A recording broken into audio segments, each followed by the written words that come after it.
안녕하세요. 머니투데이 방송 나은수 기자입니다. 부동산 프로젝트 파이낸싱 이른바 PF 부실 우려가 다시 커지고 있죠. 9월 위기설, 12월 위기설 이야기가 나돌았고 이제는 총선 이후 위기설까지 이야기가 계속 나오고 있는 상황입니다.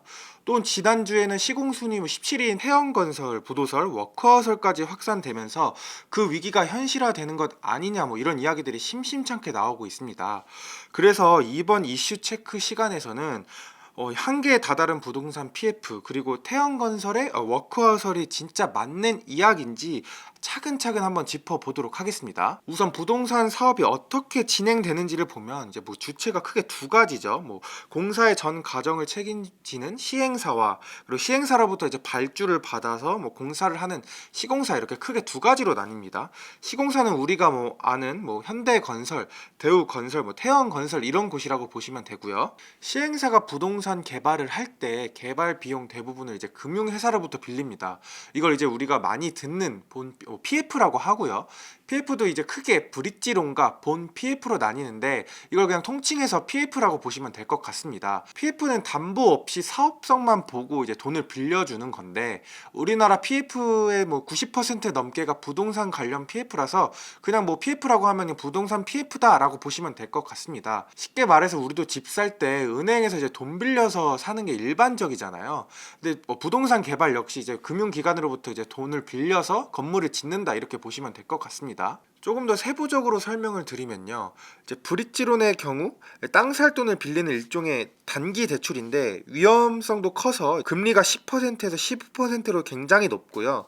그래서 이제 자금을 공급해 주는 것도 은행이 아닌 제2금융권에서 해준다고 보면 됩니다. 이 돈으로 땅을 사서 인허가를 받으면 이자가 조금 더 낮은 대출로 갈아타는데 이걸 이제 본 PF라고 하고요.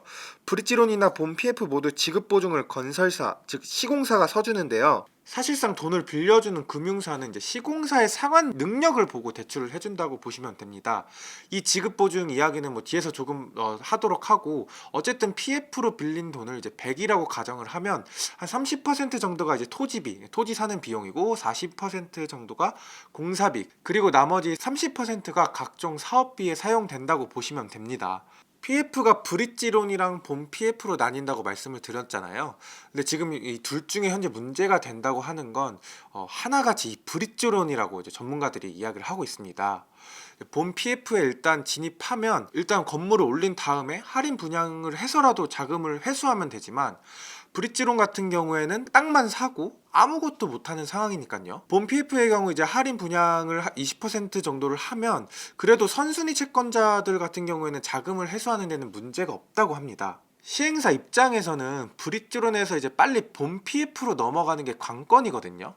왜냐하면 아까 브릿지론이 이자가 높다고 말씀을 드렸잖아요. 이게 연기준으로 이자가 한 10%에서 15% 사이가 되고요. 굉장히 이자가 비싼 거죠. 그 기간이 길어지면 내야 될 이자가 그만큼 늘어날 테고 수익성은 깎일 수밖에 없을 거고요. 부동산 시장이 좋을 때는 브릿지론에서 본 PF로 넘어가는 과정이 한 3개월 정도 걸리는데 한 신평사 관계자한테 이야기를 들어보니 최근 1년간 브릿지론에서 본 PF로 들어간 사례를 한 건도 찾기 힘든 정도라고 합니다. 이 기간에 이자뿐만 아니라 사업이 지연되면서 각종 비용도 발생할 테고 그러다 보니까 시행사 입장에서는 속이 바짝바짝 타들어가겠죠. 금융사들이 본 PF에서 돈을 빌려주지 않는 이유는 크게 두 가지입니다. 지금 부동산 시장이 침체되어 있잖아요. 그래서 정부가 위험 수위로 보는 미분양 주택 수가 한 6만 2천 채 정도인데 올 초에 한 7만 채를 넘었고 현재는 한 6만 채 정도거든요. 줄긴 했지만 여전히 위험 수준이죠. 그러니까 시행사한테 돈을 빌려줘도 사람들이 집을 안 살 것 같으니까 돈을 안 빌려주는 겁니다. 그리고 금융사들은 지금 시행사들이 산 땅이 굉장히 비싸게 샀다고 생각을 하는 것 같아요. 부동산 호황 기간에 이제 땅값이 많이 오른 상황에서 시행사들이 이 호황이 계속 갈 줄 알고 비싸게 땅을 산 거죠. 그래서 이제 한 부동산 전문가가 주식으로 치면 10만 전자 갈 줄 알고 9만 전자 때 이제 풀베팅을 했는데 물린 상황이다라고 이제 탁 정리를 해주더라고요. 그러다 보니 금융사들은 이제 너네 비싸게 땅 사서 사업하면 나중에 남는 거 없을 테고 우리한테 돈도 못 갚을 것 같은데 이렇게 생각을 하면서 돈을 안 빌려주는 겁니다. 여기서 이제 리스크가 건설사, 그러니까 시공사한테 번집니다. 아까 잠깐 이야기를 했지만 시행사가 돈 갚을 여력이 안 되면 시공사가 대신 갚는 일종의 보증을 서준다고 말씀을 드렸잖아요. 근데 이제 이 방식도 크게 한 6가지 정도로 나뉘는데 오늘은 그냥 합쳐서 지급 보증이라는 표현으로 이제 가름을 할게요. 금융권은 이제 시행사보다 시공사의 자금 여력을 보고 돈을 빌려주거든요. 근데 이제 시행사가 돈 갚을 여력이 안 되니까 이제 시공사의 부담이 확 커진 거죠. 그래서 지금 다시 PPT를 보시면 한신평에서 이제 한국신용평가에서 이제 지난 11월에 낸 보고서인데요. 왼쪽을 보시면 이제 건설사, 그러니까 시공사 합산 PF 보증이 나와 있죠. 지금 28조 원까지 불어난 상황이고, 이 보고서를 요약을 하면 이제 건설사들 너네 빚 갚아야 될지도 모른다. 그래서 위험성이 커질 거다. 현금 없는 건설사일수록 더 힘들 거다. 이런 게 지금 이 보고서의 주 내용입니다. 여기서 이제 자연스럽게 태형건설 워크아웃 이야기가 나오는 거거든요. PPT를 다시 보시면 작년 3분기 기준 건설사별 PF 보증 규모인데 태형건설이 이제 별도 기준으로 한 3.6조에서 7조 정도 된다고 하고요. 시공 순위가 한 17위 정도인데 몸집 대비 PF 보증 규모가 너무 큰 거 아니냐.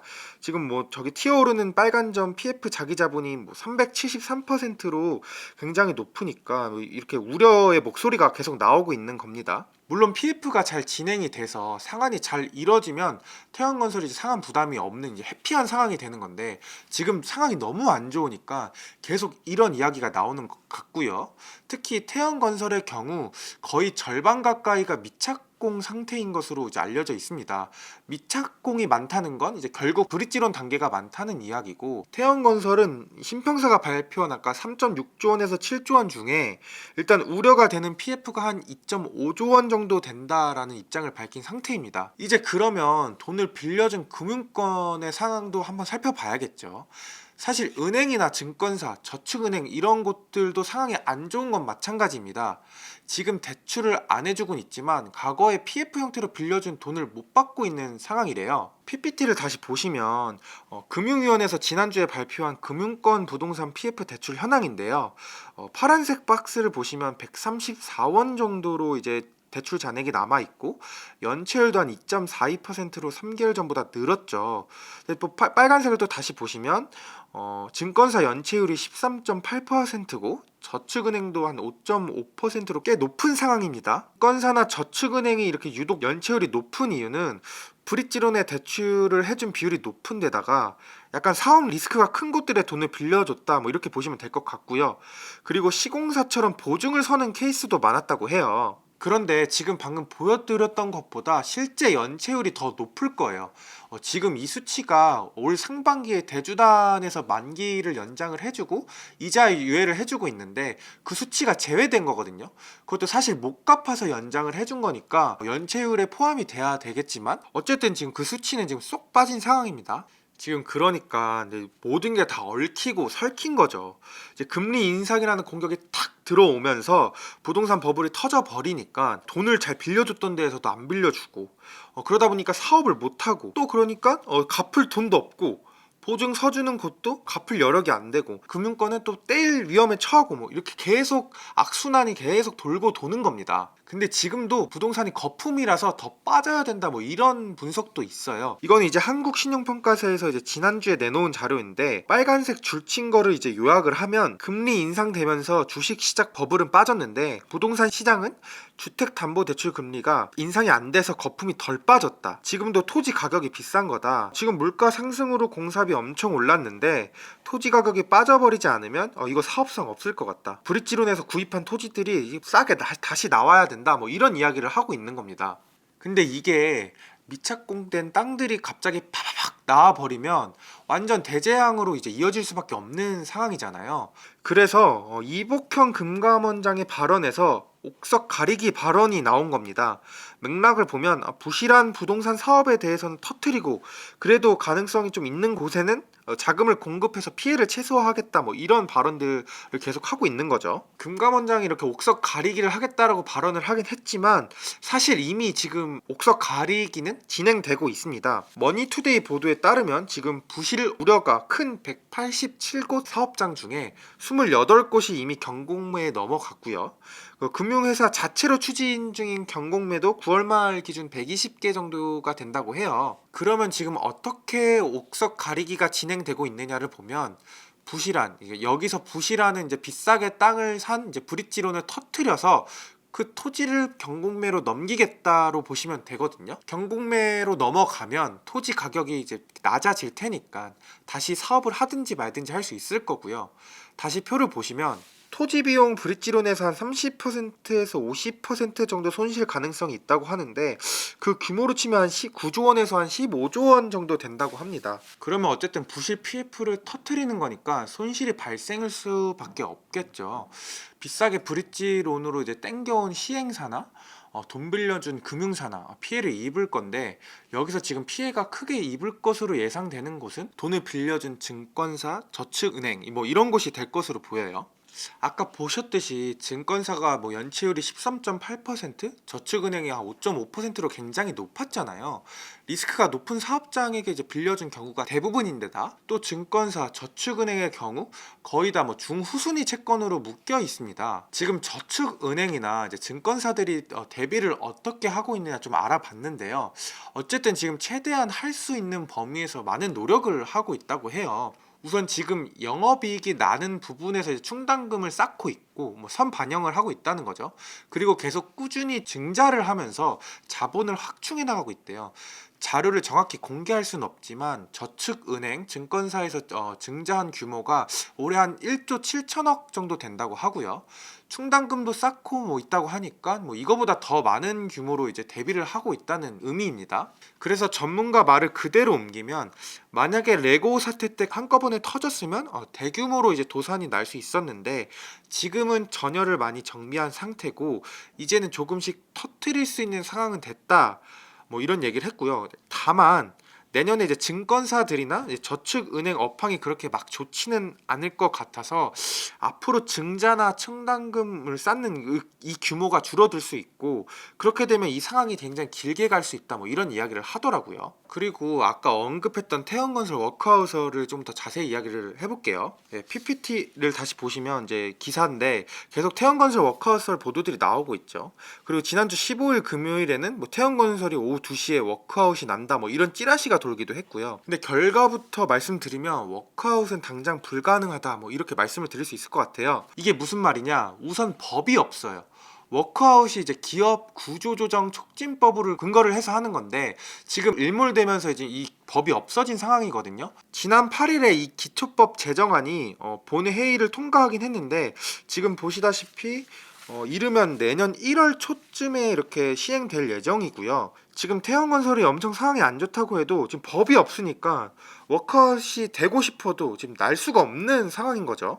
그리고 지금 상황이 안 좋은 건 맞지만 워크아웃이나 법정 관리로 갈 정도는 아니라고 해요. 제가 조금 취재를 해봤는데 태형건설 지주회사인 TI홀딩스가 계열사들을 팔고 사옥 담보대출을 받는 과정에서 이제 지주사, 오너 일가가 확보한 금액이 한 5천억 정도 된다고 하고요. 증권사랑 신평사도 태형건설에 대한 신용평가를 지금 하고 있을 거 아니에요. 근데 이제 신평사한테 이야기를 들어보니 적어도 내년 상반기까지는 버틸 수 있을 것 같다. 버틸 여력이 있다. 뭐 이런 이야기를 들었습니다. 지난 6월에 이제 태형건설이 신용등급이 한 단계가 하락했거든요. 근데 이제 신용등급이 한 단계 더 하락하게 되면 대부분 계약에서 이제 EOD, 이제 기한이익 상실이라고 하죠.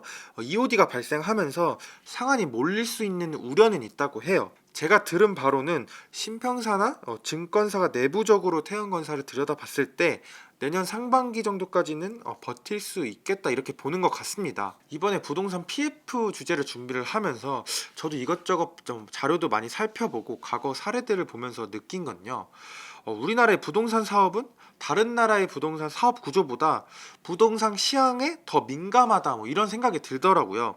물론 이제 부동산 상황이 안 좋으면 당연히 부동산 사업을 하는 기업들도 상황이 안 좋은 건 매한가지일 텐데 우리나라는 대형 건설사들도 이제 뭐 휘청휘청하는 그런 상황이니까요. 이 원인 첫 번째는 일단은 시행사가 자기 자본이 아니라 90% 가까운 돈을 빌려서 개발 사업을 하는 거거든요. 그래서 쉽게 비유를 하면은 총알을 거의 비운 상태에서 이제 전쟁터에 나간다고 보시면 될 것 같아요. 이제 우리나라 같은 경우에는 단돈 3억 원만 있으면 시행사를 차릴 수 있고요. 그리고 또 90%는 다 외부에서 돈을 끌어와서 사업을 하는 형태입니다. 외국 사례를 이제 보면 미국 같은 경우에는 자기 자본이 한 20% 정도가 있어야 부동산 사업이 가능하고요. 그리고 50% 정도가 뭐 자기 자본이 투입된 경우도 있다고 해요. 그리고 이제 미국, 영국, 호주에도 이제 선분양 방식으로 이제 부동산 개발을 하긴 하는데 이 돈이 당장 사업비로 쓰는 게 아니라 3기간에 이제 예치하도록 이렇게 제도가 마련이 돼 있다고 해요. 그러니까 우리나라랑 조금 다른 거죠. 우리나라 같은 경우에는 선분양에서 받은 돈으로 이제 빚 갚고 다시 건물 올리고 이런 구조잖아요. 반면에 우리나라는 적게는 4.5에서 많게는 9%, 10%만 자기 자본을 투입하면 부동산 사업이 이제 가능한 구조입니다. 근데 부동산 시장이 좋을 땐 뭐 한 50억 정도 자기 돈을 투입해서 한 영업이익이 한 1천억에서 한 천억 정도, 2천억 정도 나는 구조인데 지금처럼 부동산 시장이 얼어붙을 때는 부동산 관련 사업자들이 그냥 다 휘청휘청하는 그런 상태가 계속 반복되는 겁니다. 아무래도 가닥에 빚을 끌어다가 건물을 올리는 구조다 보니까 그런 것 같습니다. 만약 지금처럼 부동산 시장이 얼어붙어서 PF가 이제 난리가 나면 이거 지금 망가지면 다 망한다라는 논리로 국가 자금을 투입해서 이 손실을 메꾸는 이제 손실의 사회화가 이제 발생하게 되는 거고요. 부동산이라는 게 이제 태생적으로 사이클이 반복되는 시장인데 이 구조를 이제 뜯어 고치지 않으면 이제 근본적으로 뜯어 고치지 않으면 이 PF는 앞으로도 이제 다음에 부동산 시장이 얼어붙을 때 또 반복될 수밖에 없는 것 같습니다. 그래서 전문가들도 이제 부동산 호황 때는 이런 이야기가 안 먹히니까 지금 이렇게 터진 김에 시행사들의 허들을 높이고 뭐 이렇게 책임을 강화하는 정책들을 좀 마련할 필요가 있다. 이렇게 된 김에 그냥 싹 정리하고 그냥 다시 시작하자 뭐 이런 이야기도 하는 전문가들이 있었습니다. 오늘은 이제 계속 PF 문제가 불거지는 상황에서 보도들이 좀 단편적으로 좀 나오는 것 같아서 이 상황을 정리를 해봤는데요. 이번 컨텐츠도 이제 저도 개인적으로 많이 공부가 됐는데 저뿐만 아니라 이제 구독자분들한테도 좀 더 유익한 컨텐츠가 됐길 바라겠습니다. 다음에는 더 유익하고 재밌는 컨텐츠로 찾아뵙도록 하겠습니다. 감사합니다.